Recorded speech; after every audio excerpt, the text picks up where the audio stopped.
tawag ko na. Kasi yung sinabi nga niya na yung nabanggit yung pedal ko. Mawala sabi ko.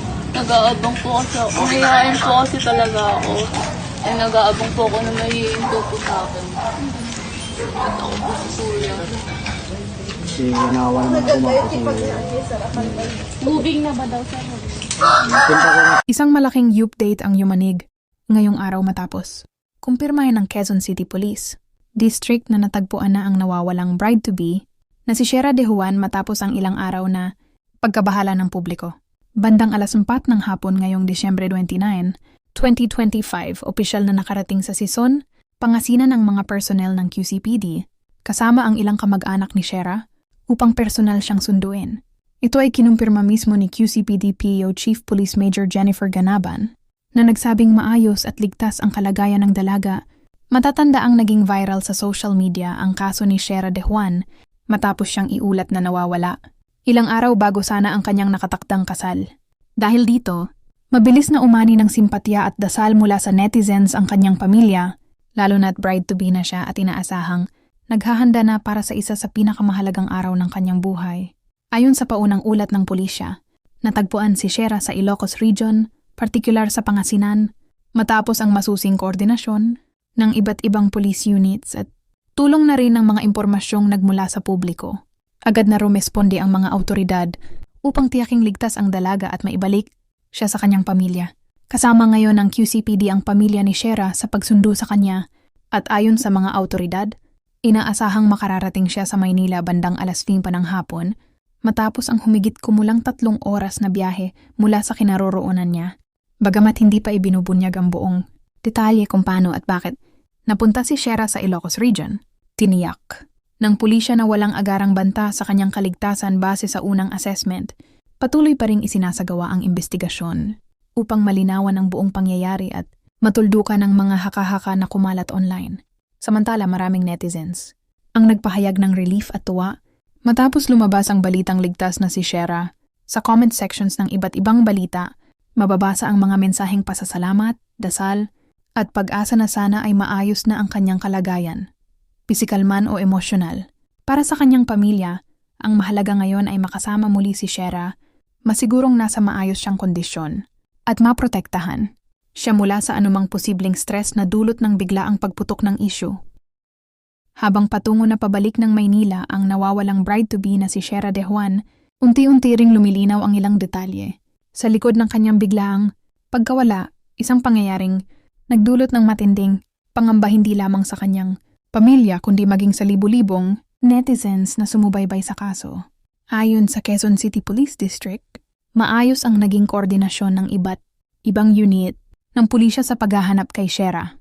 Nang matanggap ang impormasyon na posibleng nasa Ilocos Region ng dalaga, agad na kumilos ang mga autoridad upang beripikahin ito.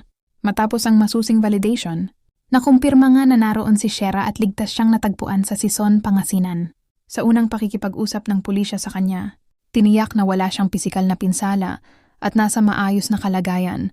Gayunpaman, ayon sa mga opisyal, mahalaga pa ring isailalim siya sa mas detalyadong assessment pagdating sa Maynila upang masigurong okay rin ang kanyang mental at emotional state, lalo na't dumaan siya sa isang sensitibong sitwasyon bilang isang bride-to-be na biglang nawala bago ang kasal. Hindi rin maiwasan ng publiko na magtanong, bakit bigla na lamang nawala si Shera? Sa ngayon, nananatiling tikom ang bibig ng mga autoridad hinggil sa eksaktong dahilan. Ayon sa QCPD, mas pinili muna nilang igalang ang privacy ng pamilya at ni Shera habang patuloy ang investigasyon. Samantala, ramdam ang emosyon ng pamilya ni Shera na personal na sumama sa pagsundo sa kanya sa mga larawang lumabas online. Makikita ang halo-halong pag-aalala, pagod at ginhawa sa kanilang mga mukha. Para sa kanila, ang pinakamahalaga ay ang muling makasama si Shera at masigurong ligtas na siyang nakakauwi. Sa social media naman, patuloy ang diskusyon ng netizens. May ilan na nagpahayag ng pagka-relieve at nagsabing mas mabuti nang ligtas na natagpuan si Shera kaysa sa mas malalang senaryo. Mayroon ding nanawagan na iwasan ang paninisi at panghuhusga hanggat hindi pa lumalabas ang buong katotohanan. May mga netizens ding nagpaalala na ang ganitong mga sitwasyon ay maaaring may kinalaman sa pressure, emosyon o personal na pinagdadaanan, lalo na't kasalang usapin, isang malaking hakbang sa buhay ng kahit sinong tao. Kaya panawagan ng marami, bigyan ng espasyo si Shera upang makapagpahinga at makapagsalita sa tamang oras kung kailan handa na siya. Sa panig ng pulisya, nilinaw nila na ang kaso ay hindi pa sarado. Patuloy pa ring titingnan ang mga pangyayari bago at pagkatapos ng pagkawala ni Shera upang masiguro na walang batas na nalabag at walang sinumang nalagay sa panganib. Bandang 5:00 ng hapon, inaasahang tuluyan ng makakabalik sa Maynila ang nawawalang bride-to-be na si Shera de Juan, kasama ang kanyang pamilya at mga personnel ng Quezon City Police District. Para sa marami, ito ang pinakahihintay na sandali, ang ligtas niyang pagbabalik, matapos ang ilang araw ng pangamba, haka-haka at matinding emosyon. Ayon sa QCPD, pagdating ni Shera sa Maynila ay agad siyang isasailalim sa standard procedures, kabilang ang medical at psychological check, hindi dahil may nakitang masama, kundi upang masigurong nasa maayos siyang kalagayan. Matapos ang kanyang pinagdaanan, nilinaw rin ng pulisya na ito ay bahagi lamang ng protocol sa mga ganitong sitwasyon at para sa kapakanan mismo ni Shera. Sa puntong ito, muling binigyang diin ng mga autoridad na walang indikasyon ng krimen batay sa paunang impormasyon.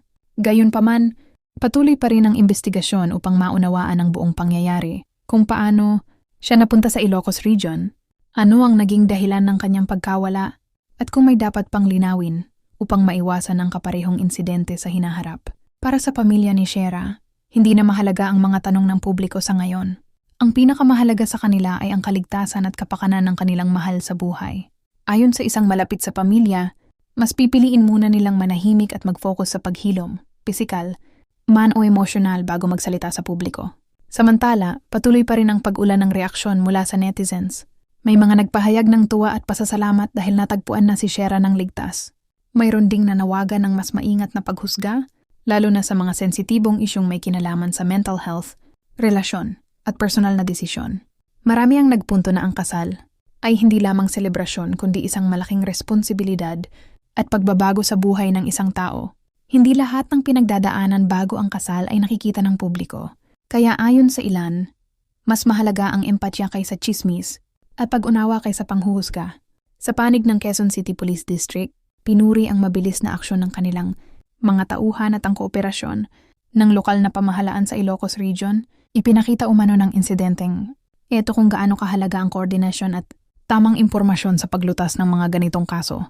Sa pagtatapos ng kwento, malinaw ang isang bagay. Ang pagkawala at pagkakatagpo kay Shera de Juan ay paalala na tao ang nasa likod ng bawat balita. Hindi ito basta headline lamang, kundi kwento ng isang pamilya na nag-alala, ng isang babaeng dumaan sa mahirap na sitwasyon, at ng komunidad na natutong maghintay at umunawa. Naway magsilbi itong paalala sa ating lahat na maging responsable sa pagbabahagi ng opinyon at magpakita ng malasakit sa kapwa, lalo na sa mga sensitibong sitwasyon. Kung nais mong manatiling updated sa mga ganitong balita, huwag kalimutang i-like, i-share, at i-follow ang page na ito. Salamat sa panonood at hanggang sa susunod na update.